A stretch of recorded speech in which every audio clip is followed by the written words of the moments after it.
The billionaire owner of the world's most luxurious cruise line looked the widowed cruise captain directly in the eyes and said, "Captain Ethan Walker, you're relieved of command. Hand over your captain's badge and leave this ship immediately." Silence swept across the bridge. Senior officers froze. Crew members stared at the floor. Even the passengers outside the bridge windows stopped taking pictures. No one expected the most respected captain in Harrington Ocean Cruises to lose everything in less than 30 seconds. Captain Ethan Walker didn't argue. He didn't beg. He simply removed the gold captain's insignia from his uniform, placed it gently on the navigation console, straightened his white cap one last time, and quietly walked away. After 30 years at sea, his career was over. At least. That's what billionaire cruise line owner Claire Harrington believed. She had inherited the company only 18 months earlier after her father's passing. Young, brilliant, determined to prove herself. Claire had promised investors she would eliminate favoritism and modernize every department. When the corporate operations director placed attendance reports on her desk showing Captain Ethan had repeatedly arrived late for mandatory bridge inspections, she didn't hesitate. Company policy was company policy. No exceptions, not even for a legendary captain. She believed she had protected the company's integrity. She had no idea that before sunrise, the very man she had fired would become the only reason she survived. Because later that night, Claire's private yacht would lose all power during a violent storm hundreds of miles from the nearest port.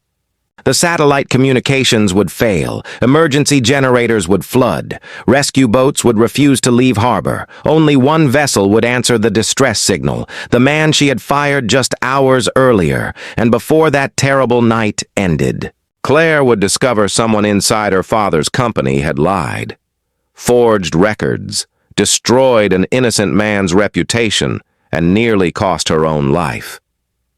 Captain Ethan left the luxury cruise ship Ocean Majesty carrying nothing except a small duffel bag and a framed photograph of his late wife Sarah and their teenage daughter Lily. Sarah had died 5 years earlier after a battle with cancer. Since then, the sea had become Ethan's only home. His daughter was attending the Maritime Academy nearby, hoping one day to become an officer like her father. He never complained about life. He simply worked harder than everyone else. That evening, he packed the last of his belongings into his modest apartment overlooking the harbor. His phone remained silent. Not one crew member dared call. Everyone feared losing their own jobs. Across town. Claire remained inside company headquarters reviewing financial reports. Something continued bothering her. Captain Ethan's file didn't match the man every employee described. Every evaluation praised his discipline. Every safety inspection was perfect. Every passenger review called him the finest captain they'd ever sailed with. Yet somehow, the attendance report showed 14 late arrivals in only 3 months.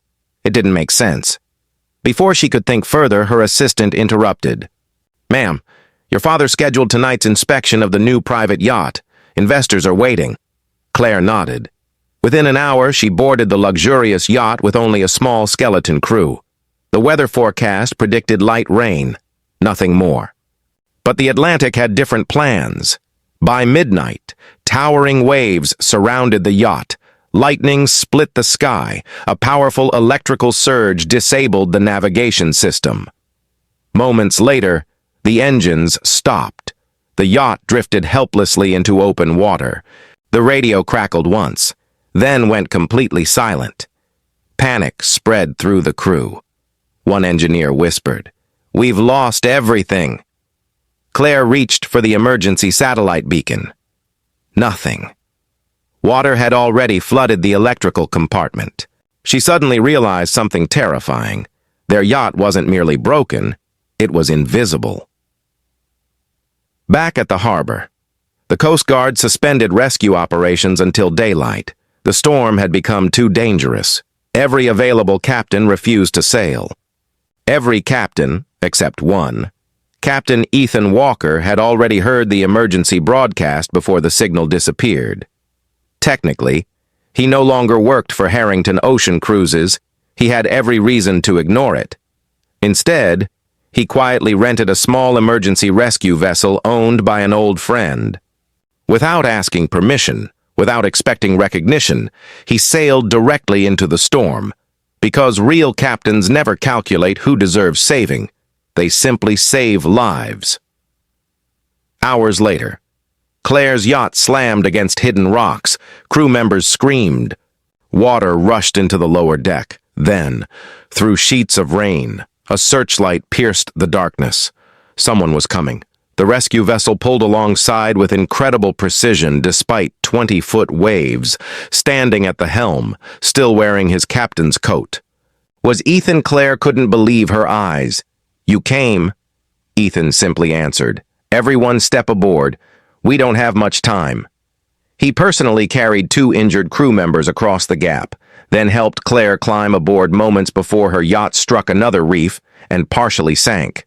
Only after everyone was safe did he finally sit down, completely exhausted. Claire looked at him in silence. The man she had humiliated that morning had risked his own life to save hers when they reached port before sunrise. Claire expected Ethan to leave. Instead, he quietly handed emergency officials a complete incident report before disappearing into the crowd. No speeches, no anger, no revenge. The next morning, Claire walked into her office determined to understand everything. She ordered the raw attendance records instead of the summarized reports. Within minutes, the truth appeared. Captain Ethan had not been late 14 times. He had been late once. The remaining 13 entries had been manually altered. Claire immediately called the IT director.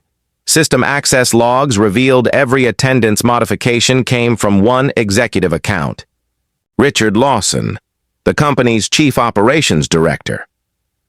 Further investigation uncovered even more. Richard secretly owned shares in a rival cruise management company. If Ethan were removed, Richard planned to replace him with someone loyal while pushing expensive restructuring contracts toward his own business partners. It had been a calculated conspiracy from the beginning. Claire felt sick. She had fired an innocent man based on lies. Before the board meeting the following morning, an elderly dock supervisor requested permission to speak. He carried a weathered leather notebook. Inside, every single morning arrival had been handwritten for the last 3 months. Every timestamp matched the original security records. Captain Walker, the supervisor said quietly, always arrived before every officer, sometimes more than an hour early. He believed a captain should never ask others to do what he wouldn't do himself. Claire lowered her eyes. She finally understood the magnitude of her mistake. During the emergency board meeting, Richard confidently presented his restructuring proposal. Then Claire interrupted. Large screens displayed the original attendance logs, the altered database, system access history, financial disclosures, everything. Richard's face turned pale. He denied every accusation until the dock supervisor stepped forward. Then 3 senior officers, then the IT director. Finally, Captain Ethan quietly entered the boardroom after being invited by Claire. He stood silently near the back. He didn't say a single word. He didn't need to. The evidence spoke for him. The board voted unanimously. Richard Lawson was terminated immediately. His executive access was revoked before he even left the room, when everyone else had gone. Only Claire and Ethan remained. She walked toward him slowly. "I'm sorry," she whispered. "I judged reports instead of character." Ethan remained silent for a long moment. Finally, he smiled gently. "My wife always told me, storms reveal who people really are." Claire's eyes filled with tears. "So, can you ever forgive me?" Ethan looked through the bridge windows toward the endless ocean. "I forgave you the moment I turned my rescue boat around."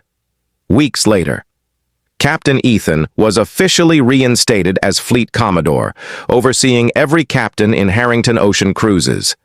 His experience would now guide the entire fleet. Claire personally announced the promotion before hundreds of crew members. This time. The applause lasted several minutes. Months passed. Claire often visited the bridge whenever Ethan commanded flagship voyages, not because she needed advice, but because she had learned something her father had always believed. Ships aren't made great by luxury. They're made great by the people who protect everyone aboard. One spring afternoon, Claire visited Ethan's modest seaside home carrying a small flowering tree. Together with Ethan's daughter Lily, they planted it overlooking the harbor. No promises were made. No grand speeches were given. Just three people quietly watching a new beginning grow beside the sea. Sometimes. The greatest captains don't change course because the ocean is calm. They change lives because their hearts remain steady through every storm. And sometimes, the greatest confession isn't spoken with words, it's proven through forgiveness.